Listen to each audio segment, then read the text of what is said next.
Hello everyone, नमस्ते। स्वागत है आपका मेरे YouTube चैनल में।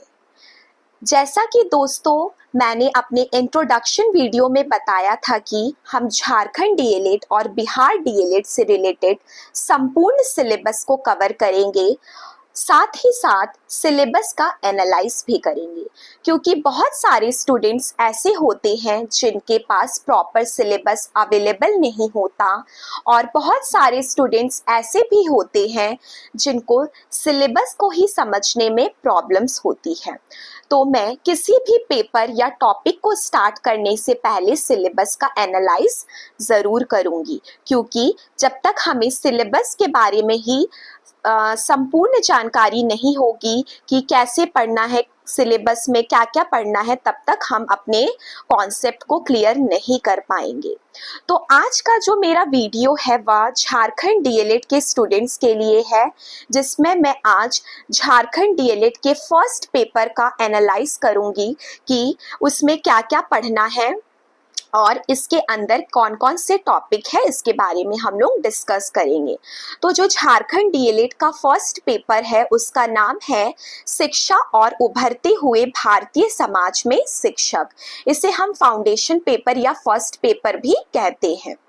ये हम लोग फर्स्ट ईयर में पढ़ते हैं। इसके अंदर 6 यूनिट्स है, टोटल 6 यूनिट्स है। उसके अंदर सब यूनिट्स है, यानी छोटे छोटे टॉपिक्स है जिसके बारे में हम लोग जानेंगे कि उसमें हमें क्या पढ़ना है। तो हमारा जो फर्स्ट यूनिट है उसका नाम है शिक्षा और इसके लक्ष्य उद्देश्य। इसमें हम लोग जानेंगे कि शिक्षा क्या है, यानी शिक्षा के अर्थ, शिक्षा की परिभाषा, लक्ष्य, शिक्षा के कार्य।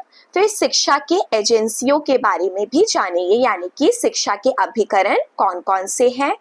फिर औपचारिक शिक्षा, अनौपचारिक शिक्षा व गैर औपचारिक शिक्षा के बारे में भी जानेंगे।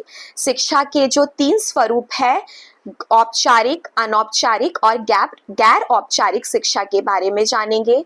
फिर शिक्षा का हमारे जीवन में क्या भूमिका है, स्पेशली सामाजिक और आर्थिक जीवन में, सामाजिक और आर्थिक जीवन के विकास में शिक्षा की क्या भूमिका है।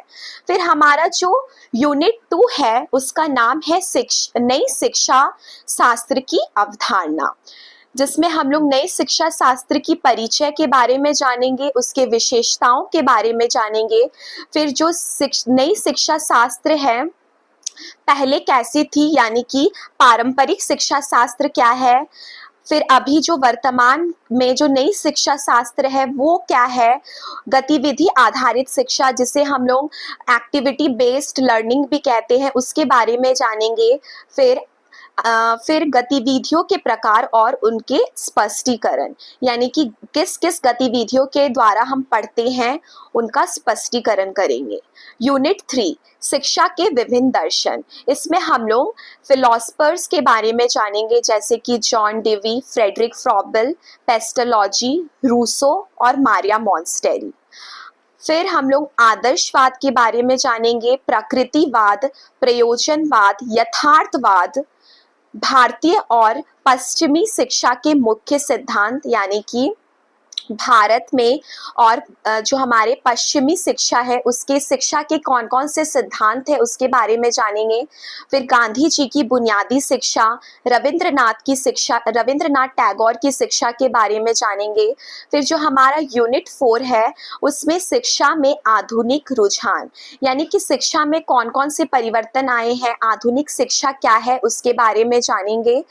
फर्स्ट है शिक्षा और आधुनिकीकरण, फिर अंतर्राष्ट्रीय समझ के लिए शिक्षा, अंतर्राष्ट्रीय एकीकरण के लिए शिक्षा, यानी कि अंतर्राष्ट्रीय हम लोग इंटरनेशनल अंडरस्टैंडिंग कैसे कर सकते हैं शिक्षा के माध्यम से, राष्ट्रीय एकीकरण कैसे कर सकते हैं शिक्षा के माध्यम से, पर्यावरण शिक्षा क्या है, क्यों जरूरी है, मानव अधिकार क्या है, हमारे लिए क्यों जरूरी है, जनसंख्या शिक्षा की आवश्यकता क्यों है, आखिर हम लोग अपने करिकुलम में जनसंख्या शिक्षा का मतलब जनसंख्या शिक्षा को क्यों शामिल किए हैं उसके बारे में हम लोग जानेंगे, उसके बारे में पढ़ेंगे।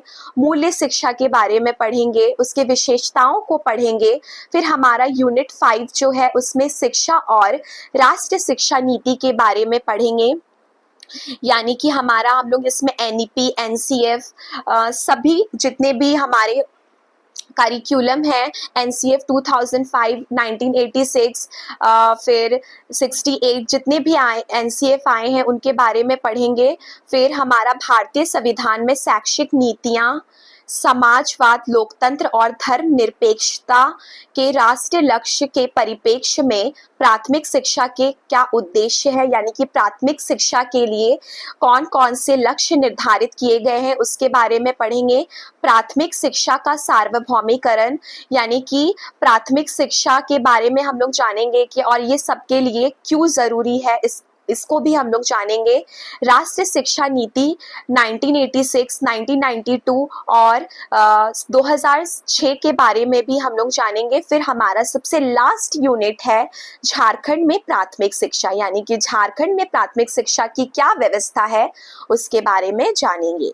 झारखंड में शिक्षा और साक्षरता की स्थिति क्या है, प्राथमिक शिक्षा की सार्वभौमिकरण और सरकार और गैर सरकारी संगठन द्वारा किए गए प्रयासों और सुझावों से उत्पन्न होने वाले समस्याओं को जानेंगे। मतलब पहले कौन कौन सी समस्या थी, सरकार ने क्या क्या प्रयास करके इन समस्याओं को हल किया है, और साथ ही साथ शिक्षक, शिक्षा और सरकार की प्रयास और सुझाव सुधार के लिए।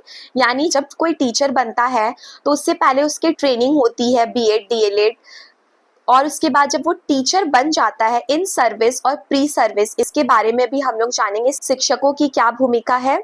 तो हमारा ये फर्स्ट पेपर का सिलेबस था जिसके बारे में हमने जाना।